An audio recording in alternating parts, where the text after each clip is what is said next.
Hello everybody, Andrew Casey at Hypersanity Books. Today I'll be touching on the Scarecrow character from the Dark Knight trilogy. I'll be doing different videos about the Dark Knight trilogy, but for today's video it was requested by quintessential authors. Thank you for your support, constantly commenting and supporting this channel. I will try to do this video justice, but for now, let's get into it.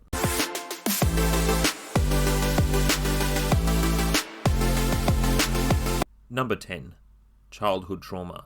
So the childhood trauma of Bruce Wayne, as we know, it's falling into the underground sanctum, being hit by a swarm of bats.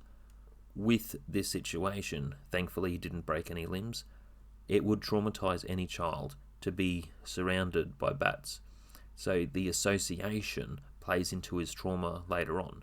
And this is also important because as the child is going through what he's gone through at the theatre, there's the association, so they leave the theatre, and after being shot, the parents, Bruce Wayne does the classic thing that children do in these situations. He blames himself for being afraid.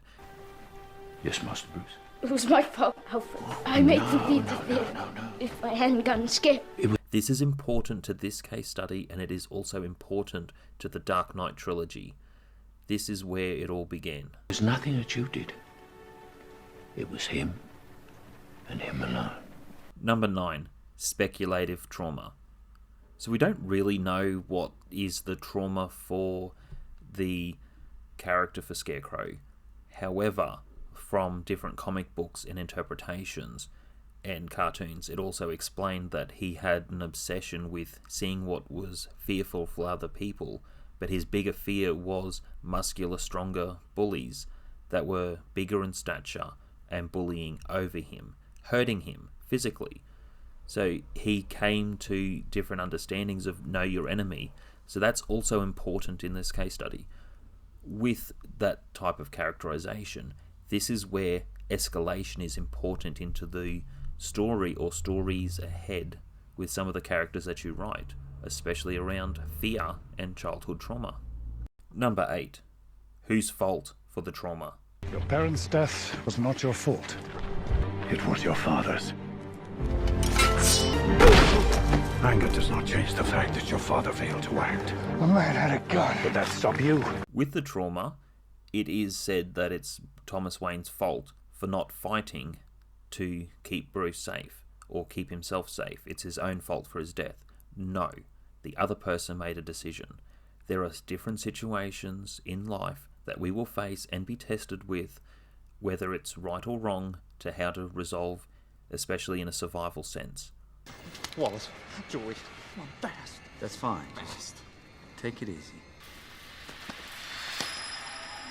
It's fine. It's fine. And go. I said Joey.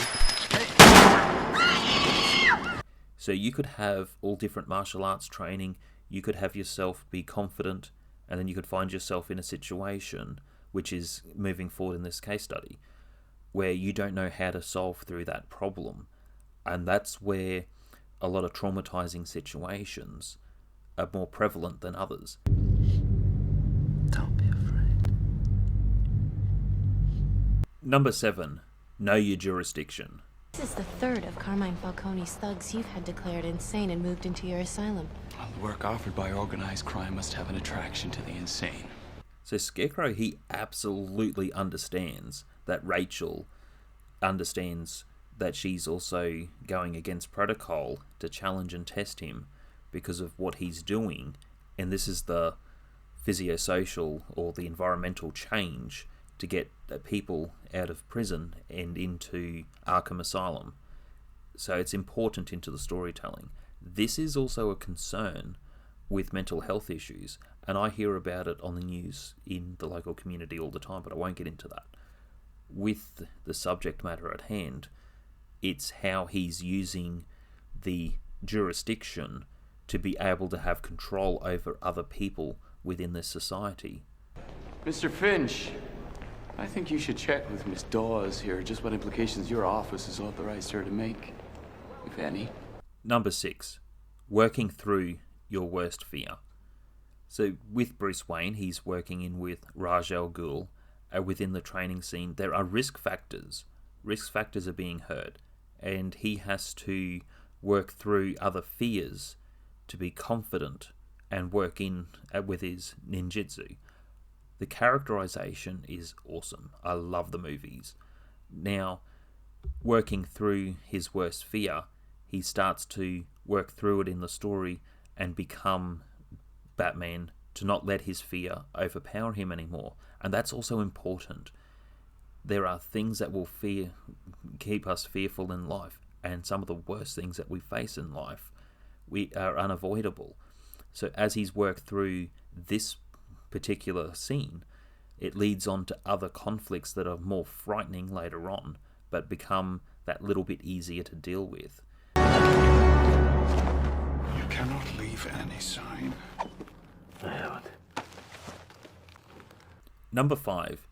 Keeping yourself composed. He cut his wrists. Probably looking for the insanity plea. But if anything should happen... Of course. Better safe than sorry. One thing with the Scarecrow character, in so many scenes, he keeps himself confident.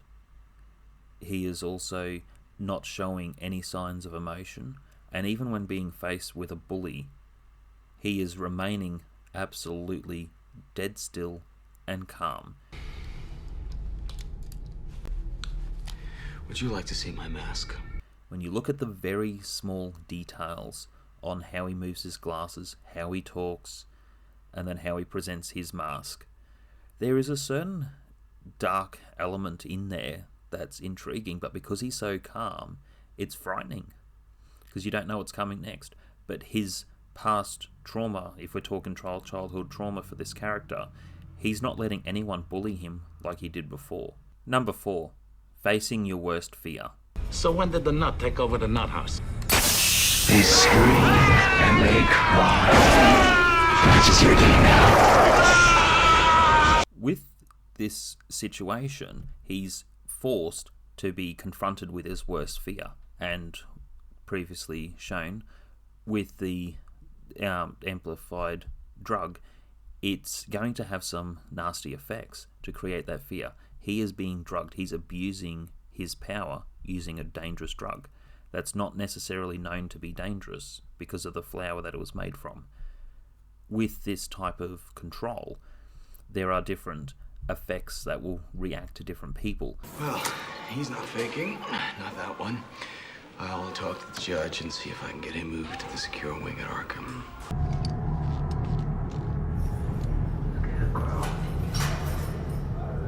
Number 3. Taste of your own medicine. Taste of your own medicine, Doctor.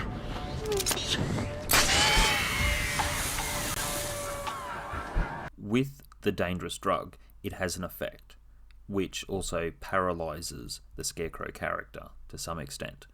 While he has the toxin in his body and Batman has him restrained by the throat, he is more afraid of the fight situation than anything else. The character will not actually get into a physical fight. He will throw something, he thinks he has the upper hand with his fear toxin, but in an actual physical fight, he would never get into one. Number 2, socio-social and psychological abuse. This is where we make the medicine.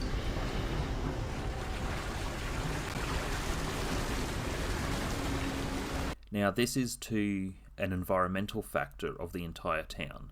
That's the whole point of the technology used in with the fear gas put into the water supply to spread and be airborne. When you think about it, it's pushing this town into being destroyed, or to destroy itself from the inside out. And that's part of the big issue here with this. Now, the League of Shadows have their own goal to destroy Gotham because it's a city that's too far gone to be saved. That's the point within the videos ahead. It's too far gone to be saved. And there are still good people within this town. There are different environmental factors to where we live in different communities where some things are not good and some situations are removing yourself to be somewhere better because some places cannot be saved. And that's the seemingly dark feel for this trilogy is that Gotham City can't be saved. Number 1. Motivation. What is his motivation? Well, it's a bit hard to tell because the only motivation that's said, Ra's al Ghul explained that Scarecrow had the intention of thinking the city's going to be taken over, to be held for ransom, not necessarily destroyed. There were 2 different antagonists with different points of view.